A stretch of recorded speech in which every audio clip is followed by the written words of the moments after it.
Olá, irmãos, tudo bem com vocês? Saúdo a todos com a graça e a paz de Jesus, nosso Senhor e Redentor. Estamos de volta ao nosso estudo, dando sequência a uma série de lições da história do cristianismo. Hoje vamos abordar esse tema, a Era dos Concílios, que abrange os séculos do quarto ao oitavo século. Que Deus nos abençoe nesta jornada, que Deus abençoe nosso coração, nos apontamentos e reflexões que faremos em cima das lições que a história do cristianismo nos oferece, tá bom? Que Deus nos abençoe. Amados, é muito importante que a igreja compreenda a sua história e compreenda a história em geral, né? O que acontece ao seu derredor, para entender o seu papel no mundo, a importância da compreensão da história. Por exemplo, o século XX foi marcado por grandes acontecimentos. Você lembra de algum deles? Eu vou apresentar aos irmãos alguns deles. Por exemplo, o século XX começou com uma grande guerra, a chamada Primeira Guerra Mundial, que trouxe muitos prejuízos e danos à Europa naquela ocasião, né? Depois, o século XX foi marcado pela Segunda Grande Guerra, onde vemos aí o surgimento do nazismo, a Alemanha como protagonista de uma conquista na Europa e, infelizmente, uma tragédia humana, onde cerca de pelo menos 6 milhões de judeus foram exterminados. Essa palavra, foram aniquilados por causa do coração perverso do ser humano. Esta guerra terminou depois de muitas batalhas, muitas mortes, e com a bomba de Hiroshima e a bomba de Nagasaki, que foram lançadas lá no Japão, trazendo outra tragédia humana, com certeza. Você se lembra disso. Entre tantos fatos e acontecimentos no século XX, lembramos a chegada do homem à Lua, ali no final da década de 60, um marco na história da humanidade. Em 1989, um acontecimento extraordinário na Europa foi a queda do Muro de Berlim. Certamente foi um ato simbólico, porque representou a queda da União Soviética. E os países que faziam parte se tornaram países independentes a partir de então. Houve uma mudança radical na geopolítica da Europa a partir de então, né? Isso marcou a geração do final do século XX, né? 1989, data marcante, né? E o século XXI, que nós entramos agora, quantos acontecimentos? Logo no começo, uma tragédia imensa abalou o mundo. 11 de setembro de 2001, aquele atentado terrorista em Nova York, onde houve a destruição das duas torres, as torres gêmeas de Nova York. Isso iniciou a chamada Guerra ao Terror, a partir de então, culminando com a invasão do Iraque em 2003. Nós lembramos disso. Foi o começo do século, já com essas tensões mundiais. Tensões mundiais. Há pouco tempo atrás, houve a Guerra Civil da Síria, destruindo o país. As cidades arrasadas, quantas mortes, quantos inocentes, quantas mulheres, quantas crianças. Marcou também a nossa época, a nossa geração, sim. Quem não se lembra destas cenas no mar Mediterrâneo, onde milhares de refugiados africanos, fugindo da fome, da perseguição, do terror, em seus países, se aventurando de uma forma extremamente arriscada, sem condições, sem as mínimas condições em embarcações. Muitos morreram no mar, muitos. Foram recolhidos pelas ações humanitárias e chegaram à Itália, principalmente, onde foram acolhidos e recebidos. Foi uma época dramática, né? Com certeza, uma época dramática que nós presenciamos. Os irmãos vão de lembrar do tsunami que arrasou a Indonésia. alguns anos atrás, né, trazendo um desastre, um verdadeiro desastre, um cataclisma, né? Depois nós tivemos um pouco mais adiante um outro tsunami, um terremoto seguido de um tsunami já no Japão também, em 2011, né, trazendo muitas mortes, destruição. Foi algo que marcou nossa geração, nossa história recente, né? Recente. E agora, nesses 2 últimos anos, estamos vivenciando juntos uma pandemia global causada pelo coronavírus, onde milhões de pessoas morreram por conta desta doença, né? Dessa doença. E com a graça do bom Deus, que todos nós possamos sair logo em breve desta situação. Bom, irmãos, eu apenas pontuei elementos da história, né? Elementos recentes da história mundial. A igreja está e sempre esteve inserida em um contexto histórico, sempre, participando ou diretamente ou sendo afetada pelos acontecimentos mundiais, como demonstramos, ou regionais, num país, ou locais, numa cidade. Sim, a igreja nunca esteve numa redoma, alheia ao que acontece ao seu redor.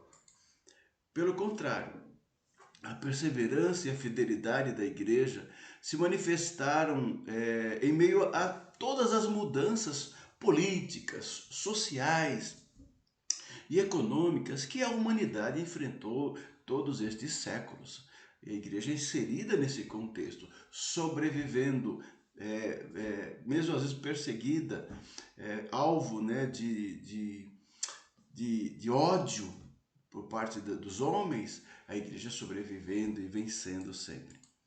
Hoje, irmãos, nós vamos estudar um importante período também da história do cristianismo, o período mais antigo, tá? Mais antigo ainda. Ainda estamos tratando da igreja antiga, é o chamado período dos grandes concílios,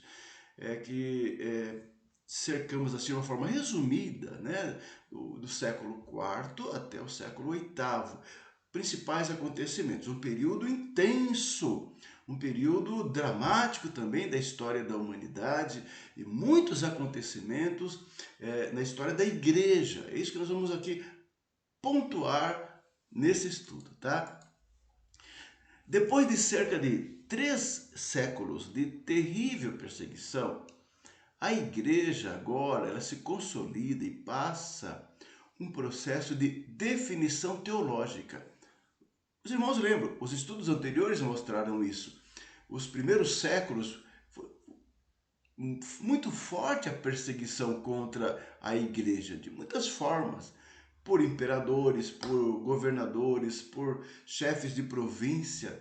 Os crentes foram perseguidos, né? Duramente perseguidos, até que foram, depois do Édito de Milão, que a igreja obteve assim, a sua liberdade religiosa de se expressar, né? Questões essenciais da fé cristã foram debatidas calorosamente nos grandes concílios, os concílios chamados ecumênicos, para estabelecer os rumos da igreja. Então esses séculos, esses cerca de 4, 5 séculos, serão muito importantes para a questão da fé, da doutrina, da teologia da igreja.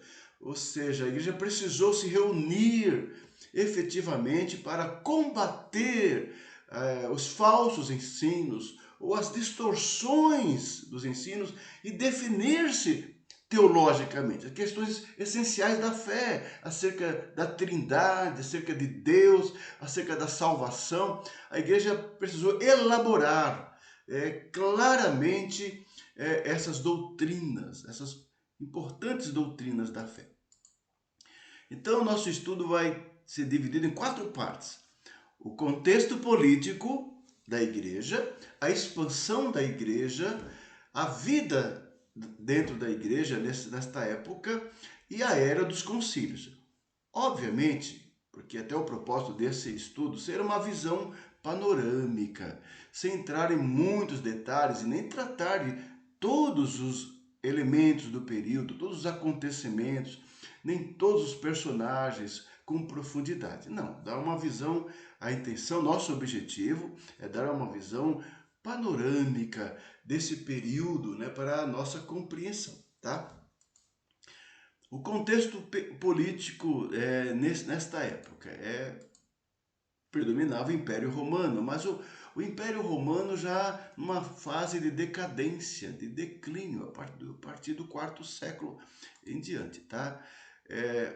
Nós vamos ver três coisas sobre o Império, né?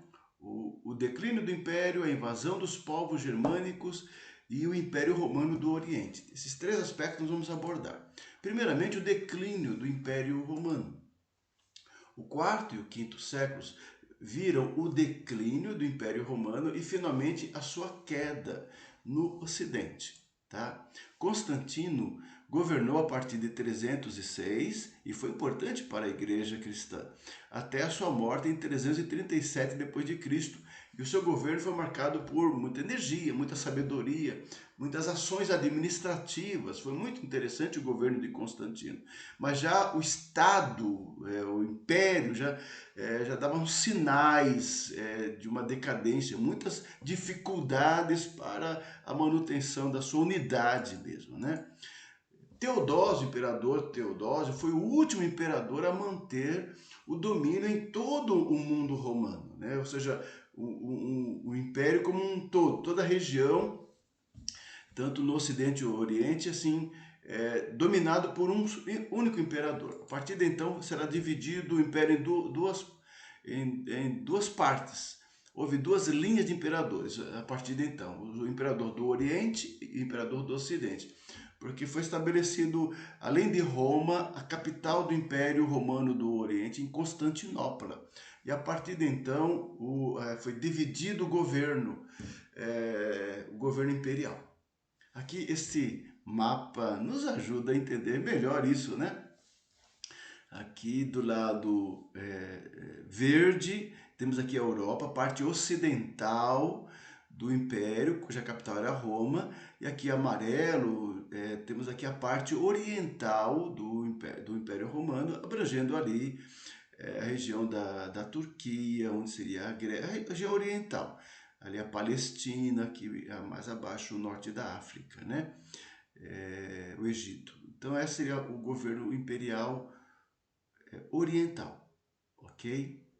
Assim foi o início desse processo de declínio do Império. Outro fator que marcou esta época, o Império Romano sofrendo internamente, questões internas, e as questões externas, ou seja, os povos de fora do Império, principalmente os povos germânicos do norte da Europa, vamos mostrar quais são eles, foram ganhando força e invadindo os territórios romanos e aos poucos tomando todo o Império. Tá? Então, nesse período, enquanto o Império esfacelava internamente, ele sofria os ataques externos dos bárbaros. Sob comando, por exemplo, de Alarico, rei dos visigodos, eles saquearam a cidade de Roma, no ano 410, marcando assim realmente a queda do Império Romano Ocidental. Seguiram a partir de então muitas conquistas de todas as tribos germânicas, assim, destruindo, arrebatando, conquistando boa parte do Império então. Ok? Esse mapa vai nos ajudar a entender aqui todos esses povos chamados, entre aspas, bárbaros, né? Porque estavam fora do Império Romano, eram considerados bárbaros, fora da civilização. Mas eram povos tribais, eram reinos, pequenos reinos, né?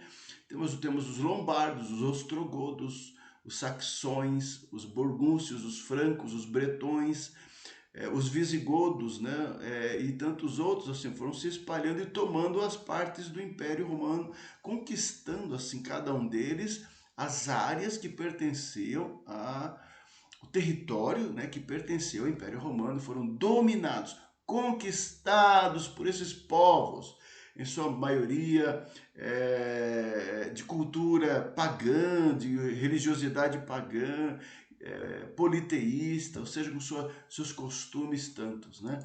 Eles invadiram e conquistaram o Império Romano. Ou seja, veja, é interessante a reflexão de que, né, nesse contexto, a igreja então foi como que sacudida. Até então, ela estava sobre a proteção, sim, a partir de Constantino, a proteção do Império Romano. Era, de certa forma, uma igreja entendida como oficial do Império. E agora ela, assim como o território é invadido, a igreja assim é invadida por uma multidão, né? Multidão de povos não evangelizados nos territórios. Isso terá muitas consequências. Igrejas invadidas, igrejas queimadas, líderes mortos, né? Crentes mortos, ou seja, foi um processo dramático este em que a igreja viveu até que esses povos foram se consolidando nas regiões. Era época de guerra, época de muitas guerras e mortes e perdas.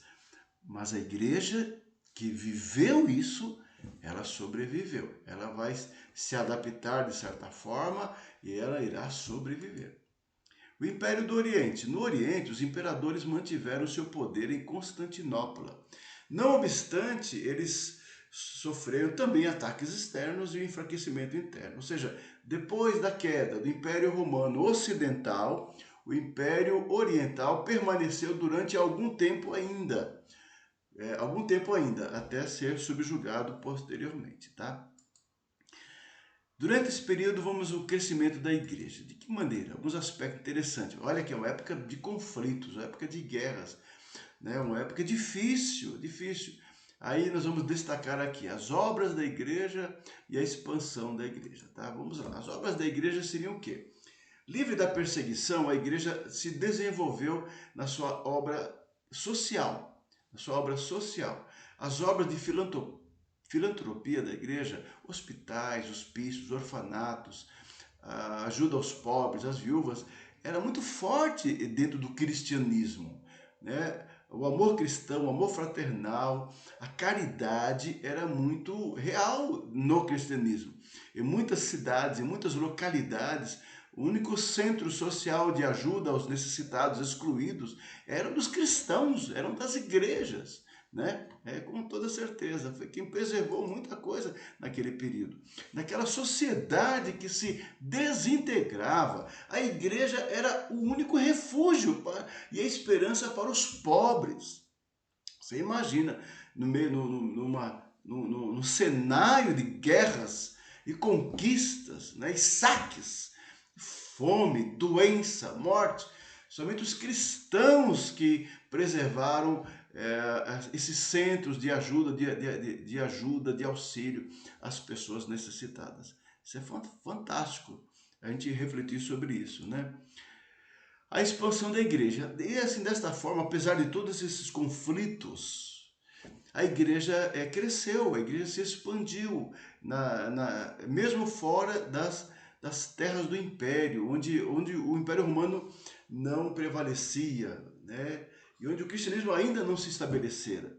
A igreja enviava missionários a esses povos. Sim, houve missionários cristãos entre esses povos bárbaros, mesmo antes das conquistas, mesmo antes deles invadirem e dominarem o Império Romano, já havia grupos de cristãos missionários enviados a esses povos. Então, alguns deles, quando vieram, já havia cristãos entre eles, já havia cristãos entre eles. É muito interessante.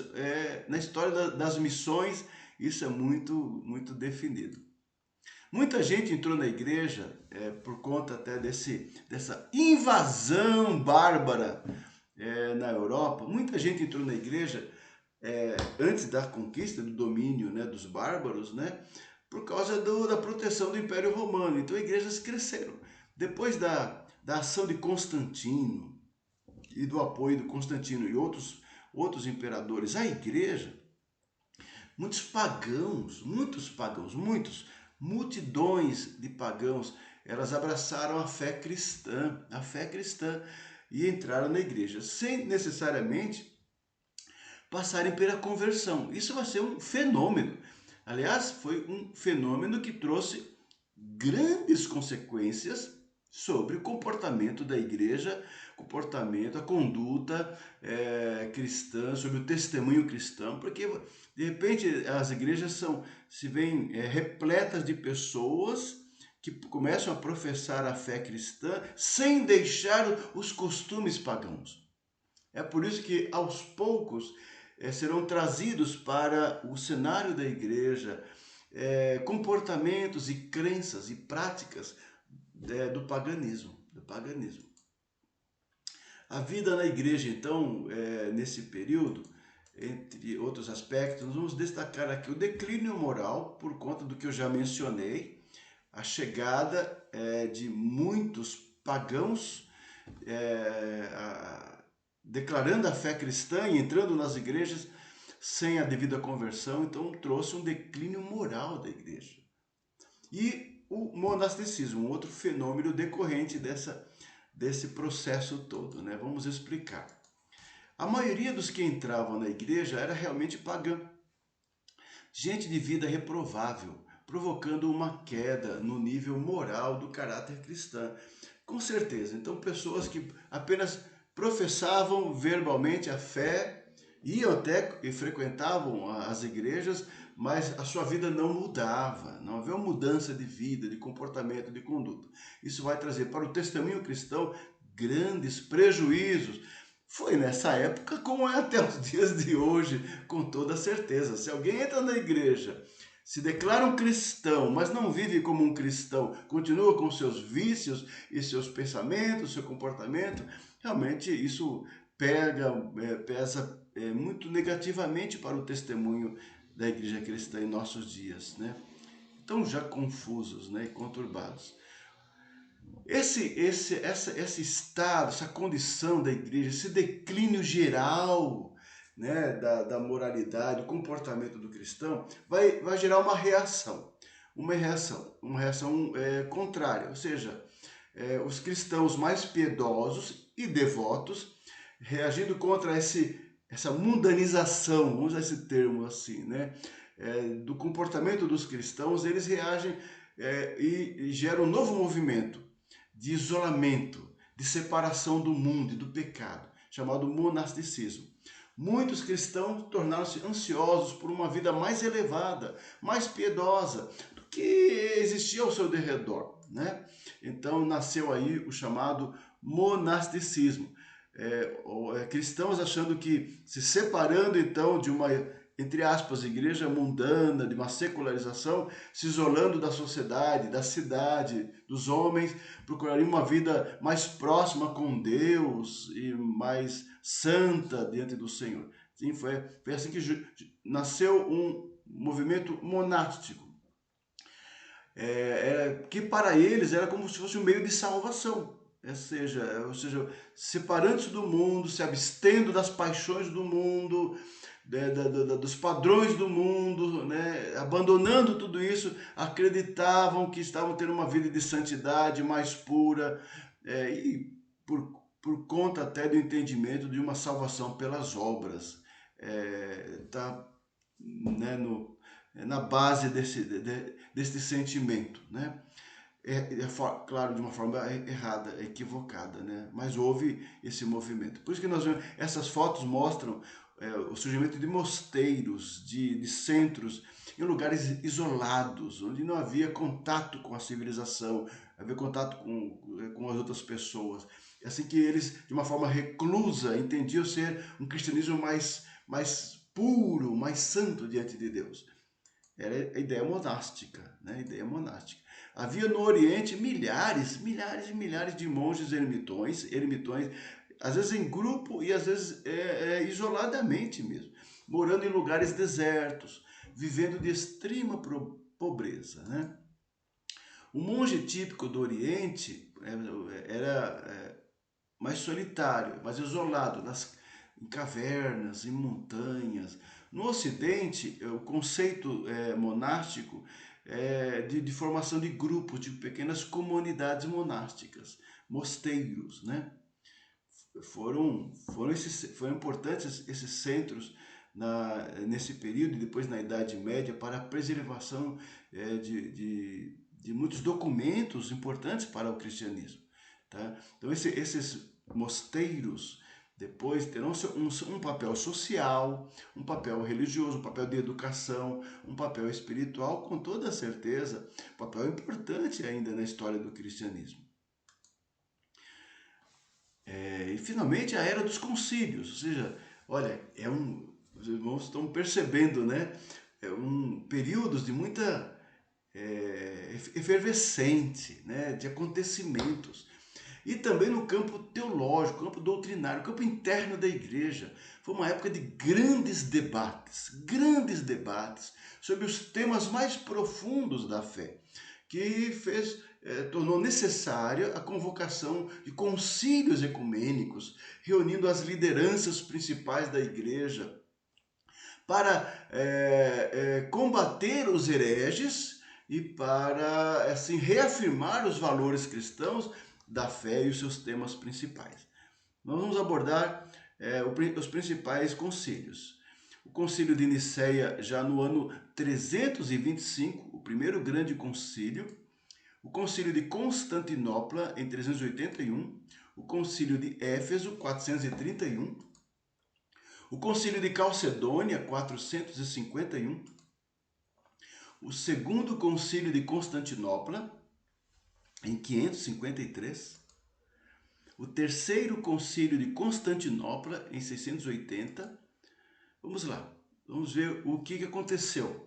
Os temas principais abordados em cada um desses concílios. O primeiro deles, ele foi convocado pelo próprio imperador Constantino, que convocou essa assembleia dos líderes da igreja, dos grandes importantes líderes e teólogos da igreja e pensadores, para definir questões internas da igreja. Vamos lá. Os principais participantes desse primeiro concílio foi Ário, Alexandre, Eusébio de Nicomédia, Eusébio de Cesareia, Ósio e Atanásio, principalmente Atanásio, tá? Esse é um dos principais homens nesse concílio.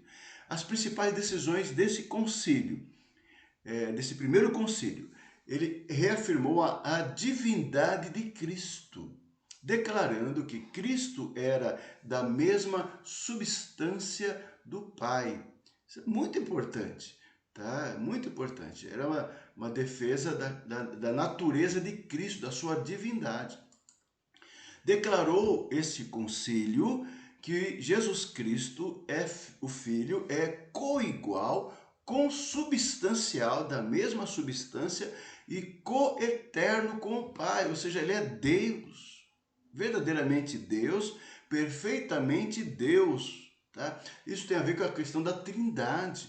Esse concílio está abordando a questão do Deus triuno, da natureza de Deus Pai, Deus Filho e Deus Espírito, da mesma substância e da mesma dignidade, um só Deus. Este concílio condenou o arianismo. Olha, o arianismo ensinava que, entre tantas outras coisas equivocadas, mas principalmente ensinava que Cristo nem era homem e nem era Deus, mas um ser intermediário entre a divindade e a humanidade. O arianismo negava a divindade de Cristo. Muito sério isso, né? É contra o evangelho e contra a palavra de Deus. E esse concílio condenou o arianismo, condenou. Ário também, ele defendia que Cristo foi o primeiro ser criado, ou seja, ele ensinava que Cristo era um ser criado entre o homem e Deus. Então, tinha dignidade maior que o homem, mas era menor que Deus. Uma heresia, tá? Como tantas outras que temos hoje em dia. O segundo concílio foi na cidade de Constantinopla, no ano 381, e foi assim convocado pelo imperador Teodósio. Já mencionei anteriormente, ele foi importante, Teodósio, para a igreja cristã, tá? Entre outras coisas, a convocação desse concílio no ano 381. Os seus principais participantes, Melécio, Gregório de Nazianzo e Gregório de Nissa. grandes eruditos, escritores cristãos, teólogos. Principais decisões desse concílio. Ele encerrou a controvérsia trinitária, as disputas, as brigas quanto à definição da triunidade de Deus. Então, já ficou definido como assim, crida estabelecida pela igreja. Ele confirmou também, esse concílio, a divindade do Espírito Santo. Lembra-se que no anterior foi a divindade de Cristo, mas é necessário também reafirmar a divindade do Espírito, como um Deus, fazendo parte do ser de Deus. Assim ele condenou uma heresia chamada apolinarismo. Apolinarismo, vamos dizer. Apolinário ensinava que Cristo não tinha espírito humano. O seu espírito foi substituído pelo Logos divino, né? Eram essas as teses, as teorias defendidas, as distorções teológicas sobre a natureza de Deus, a natureza de Cristo, a natureza do Espírito Santo. Assim, esse concílio ele definiu, ele condenou esse conceito de apolinário e reafirmou a divindade do Espírito. Deus Pai, Deus Filho, Deus Espírito, um só Deus em três pessoas, uma mesma substância. Valor e crença com base nas Escrituras Sagradas e reafirmada pela Igreja até hoje. Concílio de Éfeso, 431 d.C., pelo imperador Teodósio II. Vamos lá. Combatendo as heresias do seu tempo. Os principais participantes, Cirilo e Nestório. Principais decisões.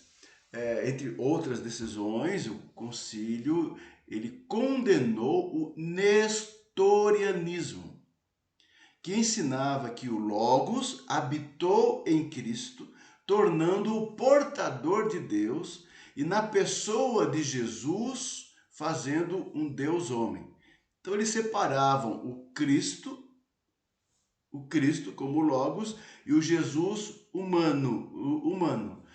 Ele fazia essa separação, essa distinção das pessoas, da natureza de Cristo. O concílio condenou o nestorianismo. Tá? Condenou também Pelágio. Isso aqui é outra importante decisão. Né? O pelagianismo ensinava que o homem nasce essencialmente bom, ou seja, que ele não é totalmente depravado ou corrompido pela queda. Ele tem algo de bom, ele reage, ele decide, ele escolhe. Então, o pelagianismo ensinava que o homem nasce essencialmente bom e é capaz de fazer o que é necessário para a salvação. Ou seja, o pelagianismo é uma das bases para todos os conceitos pseudo-cristãos de salvação pelas obras. Pelas obras. Então, esse conceito pelagiano foi condenado por esse concílio, corretamente condenado por esse concílio, porque como cremos e ensina as Escrituras Sagradas, o homem nasce em pecado, completamente corrompido no seu coração, na sua vontade, na sua mente, pelo efeito do pecado. E a graça de Deus é que o capacita para responder ao chamado da salvação. Tá? Então, essa é a resposta cristã à heresia pelagiana. O concílio de Calcedônia, em 451, Calcedônia, assim, na época do imperador Marciano. Ok, vamos lá. Os principais participantes foi Leão I, Dióscoro e Eutíquio. As principais decisões deste concílio foi esta aqui, ó.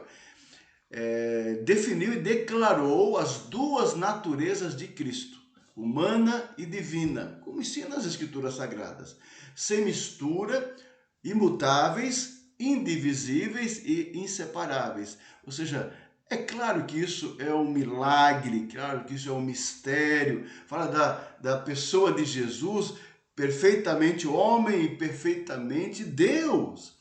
duas naturezas assim que pertencem ao Redentor, o Salvador. Diante disso, o concílio condenou corretamente o eutiquianismo. E o que dizia o eutiquianismo? Eutíquio, herege, ensinava que a natureza humana de Cristo, a natureza humana foi absorvida pelo Logos. Foi assim tomada pelo Logos. Então ele dividia, assim, ou seja, se misturou, se confundiu, né? Se perdeu, foi absorvida pelo Logos. Foi justamente o contrário do que declarou o concílio. As duas naturezas de Cristo, inseparáveis, sem mistura, imutáveis, indivisíveis. Assim é o nosso Salvador, como ensina a Bíblia Sagrada. Bom, o segundo concílio de Constantinopla. O segundo concílio, no ano 553. Notem que os debates teológicos, as controvérsias doutrinárias vão se arrastando naqueles séculos, né? Mexendo com a igreja, e levando à definição, né, a necessidade de definir os seus pontos de doutrina principais, tá? Na época do imperador Justiniano. Principais participantes, um outro Eutíquio, ok? E a principal decisão deste concílio, entre outras, a principal, a condenação dos monofisistas. Isso é muito importante, olha, grave isso, monofisistas. Os monofisistas ensinavam que Cristo tinha uma só natureza. Por isso, monofisistas. Uma só natureza. Eles não aceitavam a natureza humana e impessoal de Cristo. Tinha só uma natureza, defendiam os monofisistas. É óbvio que eles foram condenados. Notem que esses grupos, esses movimentos, eles circulavam dentro da igreja, fazendo seguidores. Era importante os concílios definirem para orientar a igreja em todos os lugares, né? Repreendendo os movimentos contrários à fé cristã e ao ensino do evangelho, a pureza do evangelho. Porque a importância desses concílios naquele tempo. É importante a igreja ter uma definição clara de sua fé. Esta época em que vivemos, marcada pelo relativismo moral, filosófico e, né, o relativismo em que não há uma verdade absoluta, entre outras coisas, no sentido filosófico, no sentido moral. Então cada um tem a sua verdade. É nosso tempo, nosso tempo. Vivemos, sofremos por isso. Cada um tem sua verdade, cada um crê no que quiser. Todas as verdades são aceitas, todos os pensamentos são aceitos e têm que ser respeitados e tolerados. Esse é o princípio do relativismo. Isso é no mundo contemporâneo, nosso tempo, que abrange o estilo de vida, a filosofia de vida, os valores morais e éticos de nossa sociedade, que se está perdendo. Se tem uma coisa que nossa sociedade está enfrentando, esse relativismo, é como foi o declínio do Império Romano também. É uma sociedade em decadência, é uma civilização moralmente em decadência. Fique atento a isso, fique atento aos sinais do que está acontecendo aí, porque são sinais que mostram o declínio da civilização. É a questão moral, está na base. Foi o que aconteceu com o Império Romano e outros grandes impérios. Começou com a corrupção e a queda moral. E depois as outras coisas foram trazendo aí o declínio e a derrubada. Assim é nossos dias. Temos que combater os erros e combater as heresias, combater aquilo que afronta o Evangelho. Finalmente, o terceiro concílio de Constantinopla. Olha só, já no ano 680 depois de Cristo, foi convocado pelo imperador Constantino IV, tá? Notem que são imperadores do Oriente, tá? Lembre-se que o Império Romano Ocidental, ele caiu lá no início do V século. Então, quando eu cito esses imperadores, é o Império Romano, cuja capital era Constantinopla, que dominava ainda a região oriental, ainda, que preservou esse domínio, tá? Principais decisões deste concílio, a principal, na verdade, ela rejeitou o monotelismo, em que ensinava que Cristo não tinha, vem de telos, vontade, tá? No grego, monotelismo, né? Uma única vontade. Ensinava que Cristo não tinha vontade humana, apenas a única vontade divina. Ou seja, é impressionante a questão, assim, o pensamento herético, né? A distorção, assim, entra em miúdos, assim, e distorce as coisas mais profundas. Ou seja, entendendo a heresia, né, do monotelismo, tentando dividir a questão da vontade de Deus. Da vontade de Deus. Bom, se Cristo tinha duas naturezas claras, distintas, inseparáveis, cada uma delas expressava a sua vontade, a sua propriedade.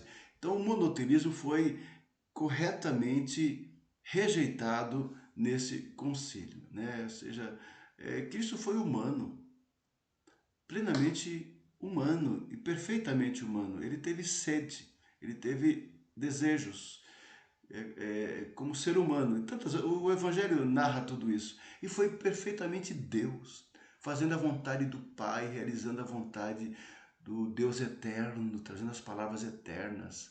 Então, o monoteísmo foi rechaçado por esse concílio.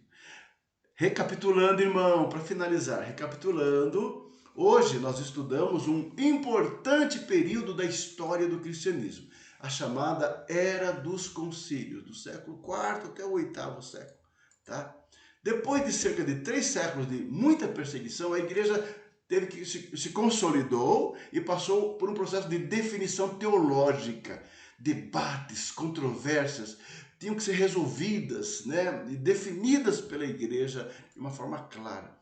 Questões essenciais da fé foram debatidas calorosamente nos concílios para estabelecer os seus rumos, né? Então nós vemos esses 4 pontos hoje. O contexto político, que foi a queda, o declínio e a queda do Império Romano, a expansão da igreja através das obras, a vida na igreja, destacamos lá o declínio moral e o monasticismo, né? E a Era dos Concílios, né? Destacamos 6 principais e suas principais resoluções para a vida da igreja. Portanto, irmão, concluindo, é muito importante que a igreja compreenda a sua história para cumprir o seu papel no mundo. Então, importante naqueles séculos, como é hoje também. É dinâmico, é real. Né? Não estamos numa redoma, não estamos numa ilha, estamos, né, vivenciando os fatores que nos cercam, né, as questões históricas. E qual é o nosso papel? Bom, Atos 1:8 deixa claro: mas recebereis poder ao descer sobre vós o Espírito Santo e sereis minhas testemunhas, tanto em Jerusalém como em toda a Judéia e Samaria e até os confins da terra. A igreja não pode abandonar a sua missão, o seu papel, independente das mudanças radicais na história da humanidade, guerras, conflitos, calamidades, revoluções, rebeliões, tantas coisas, a igreja continua com a sua missão, perseverar e ser testemunha de Jesus no poder do Espírito Santo até os confins da terra. As guerras e os conflitos mundiais mudam a geopolítica, mas a igreja que proclama o reino de Deus transcende, ultrapassa as fronteiras geopolíticas e tem uma missão, né, de proclamar o reino de Deus. Mateus 5:14-16 diz assim: vós sois a luz do mundo. Não se pode esconder a cidade edificada sobre um monte, nem se acende uma candeia para colocá-la debaixo do alqueire, mas no velador, e alumia a todos que se encontram em casa. Jesus falando aos discípulos. A igreja tem uma natureza distinta do mundo. Nós não mais pertencemos ao mundo. Nós somos a luz do mundo. Como diz o apóstolo João, o mundo que jaz no maligno. Um mundo que confuso, caótico, em transformação contínua. Mas a igreja é a mesma. ela pertence a Cristo, ela foi edificada por Cristo e as portas do inferno não prevalecerão jamais contra a igreja. Sua missão, ser luz no mundo. Por isso disse Jesus, assim brilhe também a vossa luz diante dos homens. Essa é a nossa missão, hoje em dia, nessa época, nesse tempo. Qual o papel da igreja? É o mesmo. Brilhe a vossa luz, brilhe a nossa luz, para que os homens vejam o cristianismo autêntico, vivido por mim e por você, e glorifique o Pai que está nos céus. E para finalizar, o último texto aqui, olha, preste atenção. Há todavia uma coisa, amados, que não deveis esquecer, que para o Senhor um dia como 1000 anos e 1000 anos como um dia. Então, não fique aí perturbado, e aí vislumbrado aí com a história da humanidade, suas guerras, lutas, calamidades, tudo mais. Tudo isso tem um fim e caminha para um fim, com toda certeza. Por isso que Pedro ressalta ali, ó, há coisas que não deveis esquecer. Nós já estamos a 2000 anos depois de Cristo. 2000 anos. Bom, estamos aguardando a vinda do Senhor. Isso é o que tem de certo. O que é que tem de certo para o futuro da humanidade? Que está caminhando para o fim. Sim, Jesus disse isso. Não retarda o Senhor a sua promessa, como alguns a julgam demorada. Pelo contrário, ele é longânimo para convosco, não querendo que nenhum pereça, senão que todos cheguem ao arrependimento. Então é tempo de aguardar a Cristo, viver para Cristo e proclamar a Cristo. Amém? Aguardar a Cristo, viver com Cristo e proclamar a Cristo. Faça isso, meu irmão. Façamos isso. Por quê? Porque virá, entretanto, como ladrão o dia do Senhor, no qual os céus passarão com estrepitoso estrondo e os elementos se desfarão abrasados. Também a terra e as obras que nela existem serão atingidas. Maranata. Vem, Senhor Jesus. Meu irmão, ele está voltando em poder, majestade e glória. Esta certeza do cristão é a mensagem do cristão no seu tempo e na história. O mundo confuso, os valores morais estão se distorcendo e temos que combater tudo que contraria o evangelho. A família sendo atacada, os valores da família, os valores do casamento e tantas outras coisas. Temos que combater, sim, e pregar o evangelho, que é a única forma de transformar essa sociedade corrupta. É o evangelho. O que vai mudar a humanidade? É o evangelho, que transforma o homem na sua essência e liberta do poder do pecado. Então, creia nisso e pregue. Pregue a palavra e vive a palavra. Amém? Que Deus nos abençoe com esta meditação. Muito obrigado, querido irmão. Muito obrigado pela comunhão, pelo seu apoio, pelo seu encorajamento, pela sua companhia. Todo esse tempo. Muito obrigado. Nós iniciamos esta série de estudos devocionais e mensagens às quartas-feiras desde o ano passado, desde o mês de março, quando começou o lockdown, o isolamento, e começamos a ministrar, procurando, nos esforçando e orando e preparando mensagens para trazer conforto, consolo, apoio e encorajamento à igreja que estava sem a possibilidade de estar na casa de Deus, de vir à casa do Senhor, de ter a comunhão.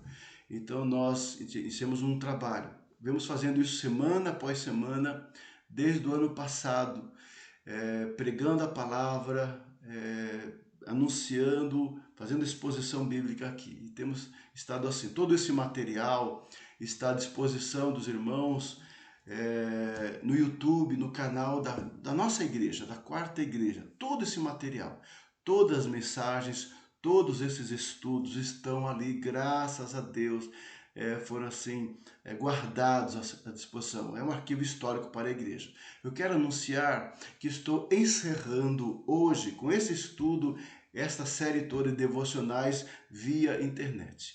A partir da semana que vem já retornaremos aos trabalhos presenciais, os estudos bíblicos presenciais na Quarta Igreja.